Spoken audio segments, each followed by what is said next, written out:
Futurecast crystal balls projections. Oh my, the Oklahoma Sooners recruiting scene was set ablaze on Saturday. We'll talk about that and how the narrative that the Oklahoma Sooners can't recruit under Brent Venables has officially taken the dirt nap on today's episode of Locked On Sooners.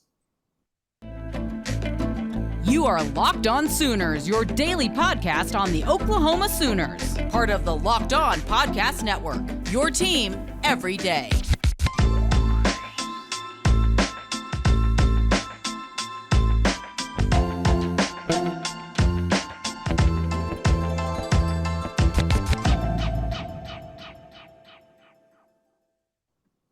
What's up, Sooner Nation, and welcome to Locked On Sooners, the first episode of Locked On Sooners in the month of August, the final month of the 2022 calendar year without college football. Congratulations, everybody. We're less than 5 weeks away now from the start of football season. My name is John Williams. Thank you for joining us. You can follow me on Twitter at John9Williams. Joining me is Josh Helmer. You can follow him on Twitter at JoshOnRef. You can also hear him Monday through Friday from 9 to noon on 94.7 The Ref in Norman. Happy birthday, Josh. You celebrated a big birthday on Saturday. That's right. The big 2-0 for me this past Saturday. A little bit more than that this past Saturday. No big deal, though. Who's counting anymore?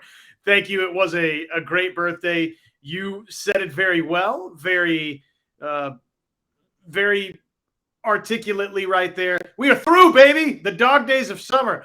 Finally, we are moving into the final month that will be without Oklahoma football. And, you know, for all intents and purposes, as far as I'm concerned, John, we basically do have Oklahoma football in the month of August because guess what? We've got media days coming up this week from the University of Oklahoma. So we'll be getting a lot of content and we'll be hearing a lot from the Oklahoma Sooners throughout the month of August. So, yeah, okay, they're not playing a official football game in the month of August, but in terms of speculation season, there'll be a little more speculation throughout this month, but for the most part, baby, we are in it. We are in the throes of the season 2022. It's here.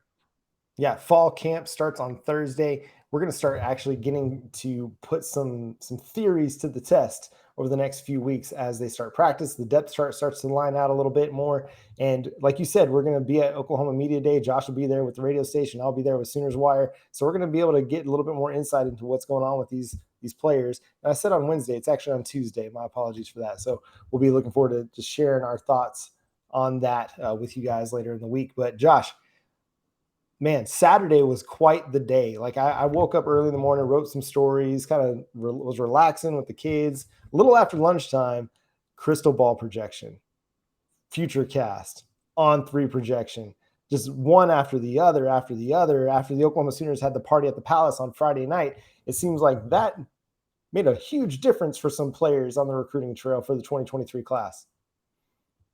Tremendous. And we said that Oklahoma, we didn't think was anywhere quite close to done in this 2023 class already with the 17 commits, and thinking back to 2 months ago when they only had 4, what a tear. I mean, it's been in one calendar month, and we chatted about this most recently with Parker Thune. He's a younger Oklahoma reporter on the recruiting side for OU Insider, but he was racking his brain and couldn't think of another month that was that productive for Oklahoma in the recruiting department.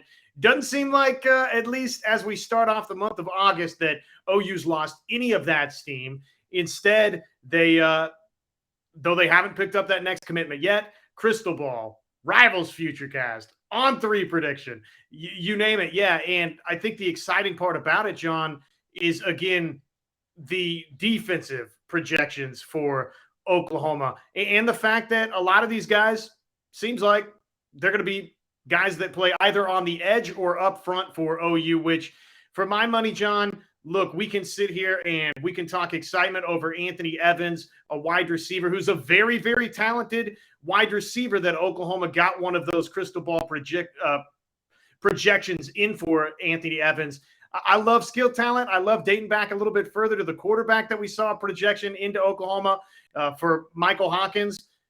Love that, but man, you start talking about defensive linemen and edge guys like a Jordan Renaud, like a Colton Vasek, like a David Stone, like a Mr. Hicks. Okay, baby, well, now we're talking about where national championships are won in the SEC. Yeah, they're cooking with fire on the defensive front right now. It seemed like it was kind of a bit slow to get started, and then boom, we got PJ Adebare, and then they got Derek LeBlanc, and then all of a sudden now David Stone, crystal ball for the 2024 class, and then on Saturday the first one that came through was Colton Vasek.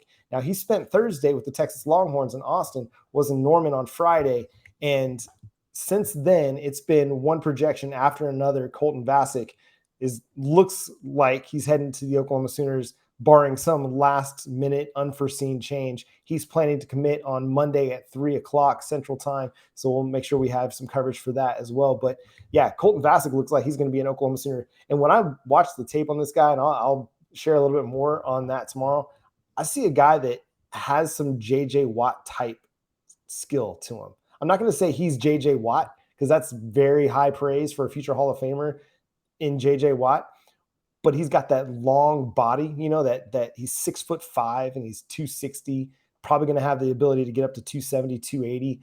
And he's just, strong and athletic, and he's quick. Like, he's got those same kind of tools.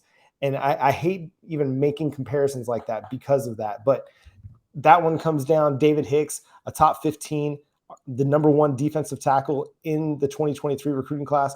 Those projections come down from Rivals Futurecast.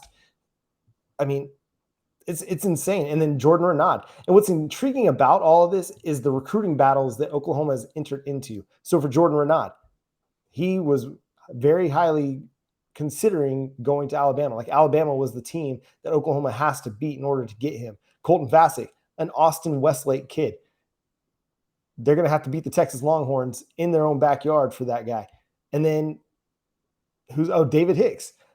Most people project him on 3, still has Texas A&M out in front for David Hicks. And so you're talking about 3 of the best recruiting schools in the country that Oklahoma is going up against. And it looks like they're going to win these battles over the next few weeks. We're going to get Vasek's commitment on Monday. That looks like it's going to be Oklahoma, but then we still got a few more commitments coming down the pipeline. It's crazy. Like, this is the level that Brent Venables has Oklahoma at. And you mentioned it, recruiting against the SEC.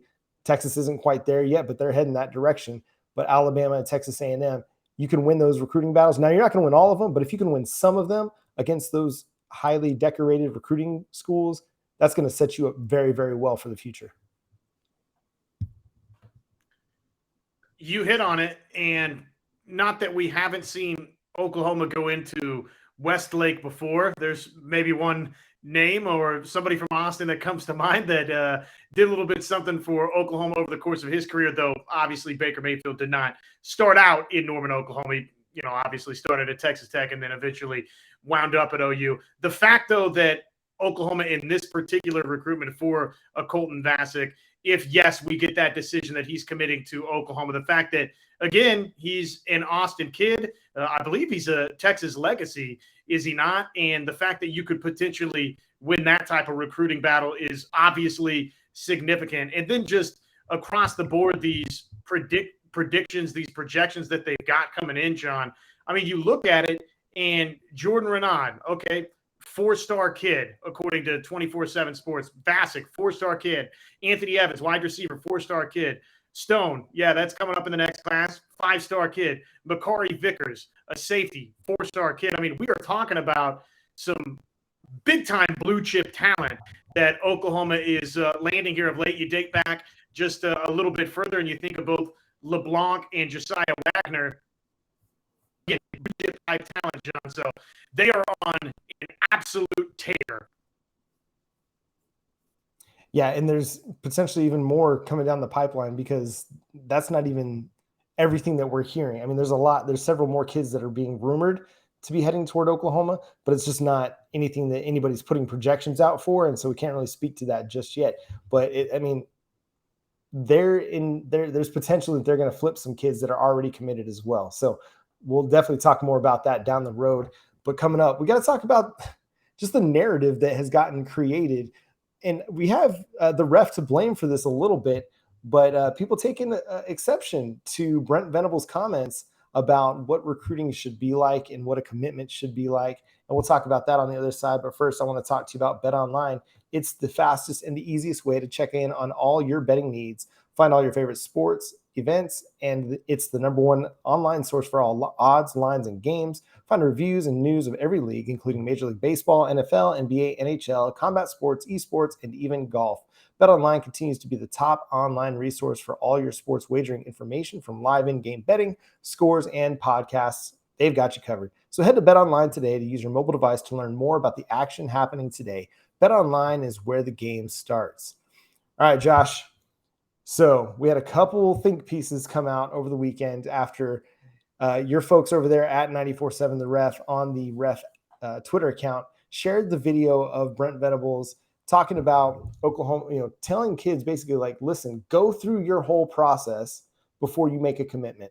Like, we want you to understand what commitment is, and we don't want you to commit to us and then go out and kind of shop around a little bit more to see what might else be out there. If you want to go look. By all means, go check out your options, go see what everything is out there, but don't commit yet. Now, that video, now I'm kind of paraphrasing what Brent Venables had to say on that, but that video basically went viral over the weekend because everything that was going down, Notre Dame commit visiting Oklahoma and LSU commit visiting Oklahoma, and several outlets. You can look at Barstool, you can look at, which don't worry about looking at Barstool. You can look at The Athletic. You can look at some of my colleagues over on the USA Today Sports Wire side, and they're all basically saying that Brent Venables' view on commits taking visits is a bit hypocritical. Now, Josh, I mean, we got Ari Wasserman from The Athletic. I just don't know how else to explain to people that from Brent Venables' mind, his perspective, that a commitment or a commit taking visits isn't really committed. That's his worldview. That's the way he views everything. It's through that lens. And so for people to say like, this is just mincing words or whatever, it's not. Because if you're committed, you're done. You're finished, according to Brent Venables. But that's not the way the rest of the college football world wants to see it. No, the rest of the college football world wants to see it as Brent Venables. If you have that approach, don't commit to the University of Oklahoma unless you're fully committed, then don't go after other programs' committed players, which I guess to some degree I can understand where you make that connection. But really what Oklahoma is doing in terms of, the recruiting trail is specific to guys that Oklahoma has committed, right? Now, if you're committed to another school, generally speaking, if it's, generally speaking, I don't know that Brent Venables is trying to get a bunch of guys to flip out of commitments in other places, but maybe for a player or two here or there that opportunity exists. Obviously for Peyton Bowen, seems like that opportunity exists for Bowen to potentially flip from Notre Dame to the University of Oklahoma. I don't know if there's just some hard and fast rule that Brent Venables and OU has. If you're committed somewhere else, then that's kind of off the table for OU. We know with Jaren Kanak, it did take some very unique circumstances for Brent Venables and for Oklahoma to feel comfortable having Jaren Kanak wind up on the University of Oklahoma campus. And basically that unique circumstance, John, was Jaren Kanak saying, yeah, I'm just going to show up whether or not you have a scholarship for me or not. Again, now that was a Clemson and Oklahoma situation and Dabo Sweeney and Brent Venables situation. So ultimately, I guess, is that different than what you would see with a Marcus Freeman in Notre Dame or really any other head coach in America and a prospective recruit that's quote unquote committed or is committed to a different program?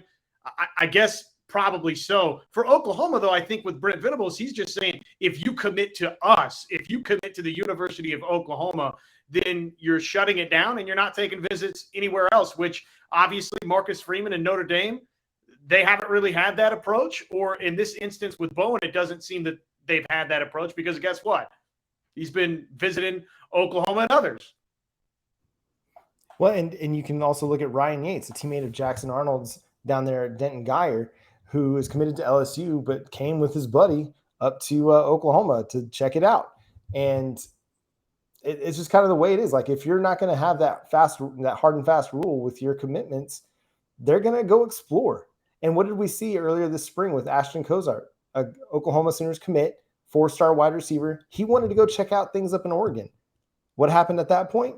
Well, I mean, we don't know it for sure, but the rumor is that Oklahoma kind of pulled back at that point. They didn't pull the offer, but they were like, if you go ahead and go explore. But at that point, once he decided to explore, he was pretty much gone. And he became an Oregon commit.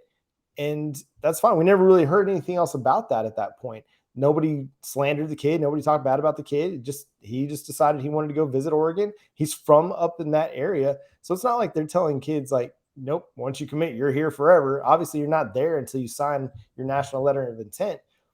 But it's one of those things, like, he just wants them to just go through the process, like make informed decisions. And I think that's really wise. Like, as much as he's taking fire for this, it's wisdom. Like, you shouldn't go make a commitment somewhere until you've explored all your options.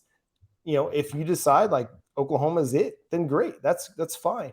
But if you want to see what Notre Dame is like, what LSU is like, what Alabama is like, then by all means, go check it out. Go on your official visits. Go see what the campuses are like. Go meet with the coaches. And if you decide that one of those is your choice, great. You've done it. But if you've gone to all those schools and then came back to Oklahoma and said, I still want to commit, then you've made an informed decision. You haven't made an emotional decision like he talked about in that video where, I mean, it's really easy to get excited and hyped up probably when you get on a college campus and everybody's whining and dining you and showing you all the opportunities. And, if you're the Texas A&M assistant coach talking about all the money the boosters in the boxes are going to give you, then, yeah, I mean, it's really easy to make those decisions on those visits. But then maybe you decide later on, 2 weeks later, like, oh man, I probably shouldn't have committed. And then you have to back out. I think this is maybe it's not a popular, way of thinking in the college football community, but I think it's an important way of thinking. Like, if you're going to make a commitment, let your word be what it is. Like let it mean something. And I think that's something that's a little bit lost in our society today, is just this idea that we can just back out of commitments. And I know it happens all the time in college football. It does. It's just the way of the world. We get the transfer portal too, that adds another layer to that as well. But you look at Clemson, and they don't get a lot of decommitments. They don't get a lot of guys transferring out. They get some, but not a ton. They retain a lot of their roster, and a lot of it creates that camaraderie, that brotherhood. And I think that's a good thing. I think there's something noble to pursue in that front. And so I get why people are, upset or frustrated, or, they want to call Brent Venables out. But I just think, like, maybe we should applaud it instead of, taking the stance that it's hypocritical. Maybe we should just like, hey, you know what? That's a really wise thing to tell a high school kid and his family when they're trying to make a decision that's going to impact not just the next 4 years of their life, but potentially the rest of their lives.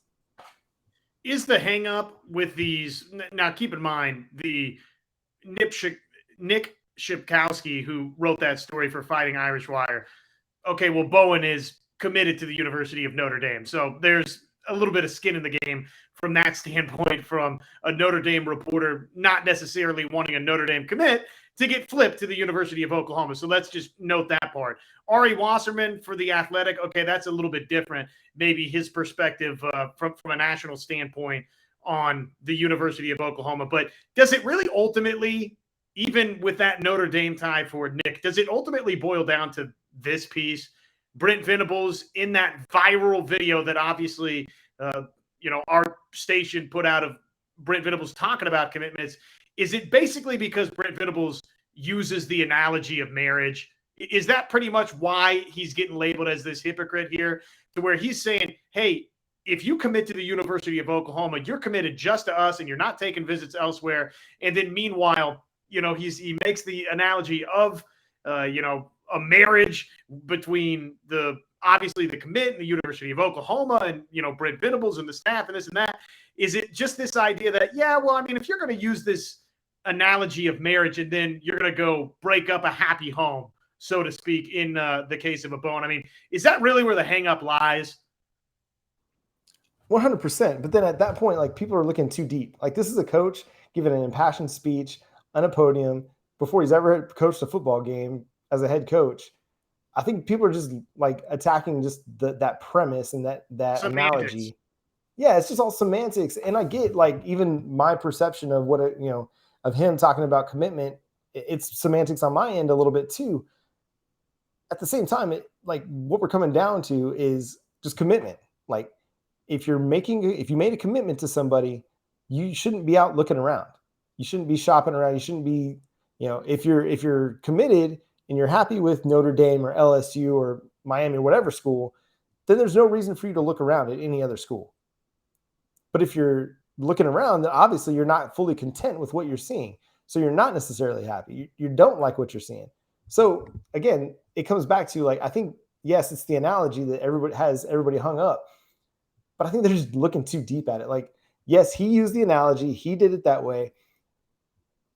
But again, we're also in the world of college football where it's eat or be eaten at the same time. So it's a good analogy, but it's an imperfect analogy. And, we're not done hearing about this because I bet we'll get one of Peyton Bowen or Ryan Yates at some point going to Oklahoma. But it's just people too hung up on that analogy as opposed to hearing the rest of what he had to say. Sure, can you criticize him for that? Absolutely. But maybe let's look beyond the actual analogy and let's look at what he's trying to teach these kids and these families as they go through their recruiting process. But hey, we got fall practice starting on Thursday. We're going to get to see or at least hear about some practice reports. Hopefully at times we'll be able to get out there and watch some practice for you and let you know how things are going. But Dillon Gabriel had some things to say at Big 12 Media Day about what he's looking forward to. And we'll talk about that after Josh tells you all about our friends over at Homefield Apparel. Yes, we love our friends over at Homefield Apparel. They've got 15 awesome pieces of apparel in their collection. I'm sure that that's just set to grow as soon as you folks go check out that collection.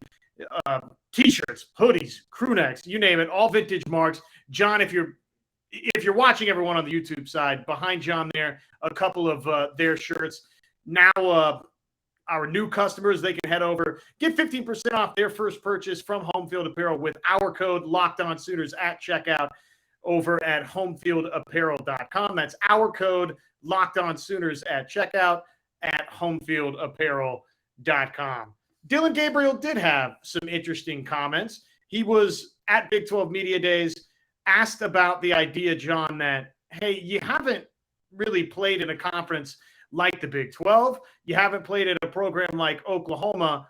And sure, you've played some power opponents here and there while at UCF, but how prepared are you for that type of challenge in the Big 12 at Oklahoma? And I loved this quote from Dillon Gabriel. Quote, I think it's exciting. It's an opportunity that everyone looks for, dreams about as a young kid. You dream about in your backyard throwing the touchdown, a deep ball to win the game. Now I'm just living out my dream and playing in atmospheres I've always wanted to play in.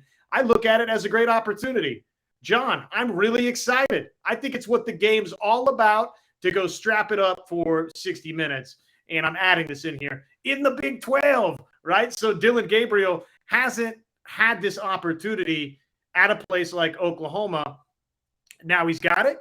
He's got plenty of weaponry around him. And not that I would expect anything differently, but I did get the impression of a cool, confident customer at Big 12 Media Days. And as things get kicked off here for Oklahoma Media Days and fall camp for OU, I think Dillon Gabriel is pumped up about this opportunity to take over as the quarterback at Oklahoma. And I think he embraces the expectations and the pressure of playing quarterback at OU, which is an important part of being the quarterback at the University of Oklahoma, because inherently there are some big-time stakes involved. Yeah, he's a guy that was not necessarily afraid of even a Caleb Williams. Caleb Williams decommitted, or not decommitted, but entered the transfer portal and hadn't really decided on USC yet. Dillon Gabriel commits to Oklahoma. He was at UCLA, a place where he was going to have to compete for the starting quarterback job. They've got a guy that's returning there. He decides to go to Oklahoma, where Caleb Williams could have returned. It wasn't likely. It was very small chance that he was going to return, but he was unafraid of the potential of a quarterback competition at Oklahoma. So to me, this is a guy that definitely embraces the challenges that come with playing the quarterback position and is ready to take that next step. I mean, to me, he looks like a guy, that is more comfortable just going and doing it than talking about it. Does that make sense? Like, you watch him kind of Big 12 media day, he's not like this super charismatic guy in front of the media necessarily, but you see him with his teammates in some of those videos that he's released on social media. Like, dude, he's fun loving guy, down to earth, just having a good time. Even I think at the softball game when they interviewed him, during the Women's College World Series, he was just kind of like there and just like yucking it up and having a good time and, with his teammates. And so I think like this is a guy that, he can talk about, the expectations and the pressure. He gives all the right answers, but I think he's a guy that wants to go out and prove what he's capable of doing on the football field. And he's going to have that opportunity here very, very shortly. And again, I think for him, he's got this great familiarity with Jeff Lebby, and hearing from Marvin Mims at Big 12 Media Days, that's been a big part of the puzzle pieces this offseason for Oklahoma, has been Dillon Gabriel's familiarity with Jeff Lebby. And not that there's maybe these tons of intricacies that a bunch of these veterans like a Marvin Mims or a Theo Weiser, whoever, would really struggle to pick up on very quickly. But hey, it does help when your quarterback is somebody that, again, is very familiar with Jeff Lebby and with his terminology. And though, both have grown in their time apart, with Lebby moving on to Ole Miss for a little bit there, and obviously Dillon Gabriel the past couple of years staying at UCF before coming to Oklahoma, while each of them have grown, and sure, Lebby might have added a trick or two to his offensive playbook, just even knowing the terminology alone to start the spring, I think, was gigantic for Oklahoma. And from a leadership standpoint, it seems like Dillon Gabriel really embraced that side of it with his teammates, getting them up to speed quickly. And now it is just about all of those other things. John, it's about treating the Big 12 conference like it's just what he saw at UCF and anything before that. Now, we know that obviously it is a step up in competition for Dillon Gabriel, but the fact that he comes in with that familiarity with playmakers like Marvin Mims, with Theo Weiss, we'll see how the offensive line comes together. I think he's in a good place to step up to the plate and step up to the challenge that is the Big 12 Conference. And again, if, as you said, he's not maybe the most charismatic guy just yet in front of the cameras, he doesn't have to be, right? What matters is how he goes out and plays on Saturdays, on game days for Oklahoma. And I just, again, even in the limited bits and pieces that we've seen or heard from Dillon Gabriel, I get the impression that he is very, very comfortable right now at Oklahoma. Now, let's see how that obviously progresses as they strap it up to begin this season. But again, I like what I've seen and heard from him so far. Yeah, he's a guy that's about the business, and I think he's going to be able to show some really, really great things. Kind of, it's not necessarily to the same extreme, but my wife and I, we always joke about, the season that Jalen Hurts was the quarterback in 2019, and just always got to keep the main thing. Just take it one game at a time. Just all these, all the cliches, like every single cliche that you could think of, Jalen Hurts spouted off during that 2019 season.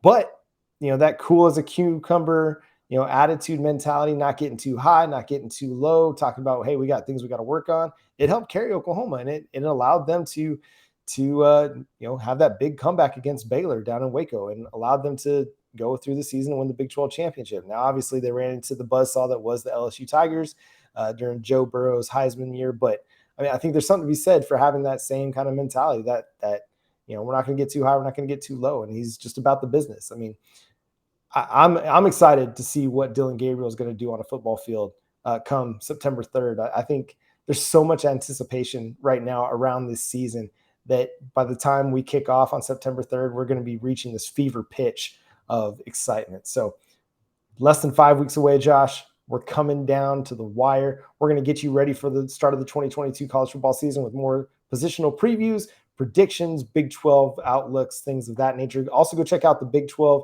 the Locked On Big 12 channel as well, where he's going through each team and doing team previews with ourselves, as well as the hosts of other Locked On shows covering the Big 12. So make sure you go check that out. But that's going to do it for today's episode. Make sure you're checking us out wherever you get your podcasts. We're free and available on all platforms, including YouTube. Go subscribe to the show over there. Try to get to 2,500 subscribers by the start of the regular season. I think we're going to get there. It's not going to be much of an issue. We're like 2,300, something like that right now. So we're on our way. So make sure you go subscribe to the show wherever you get your podcasts. And check out Josh on Twitter at JoshOnRef. You can also hear him Monday through Friday from 9 to noon on 94.7 The Ref in Norman. You can follow me on Twitter at John9Williams and read my work covering the Oklahoma Sooners over at the Sooners Wire. But until next time, he's Josh, I'm John, Boomer Sooner.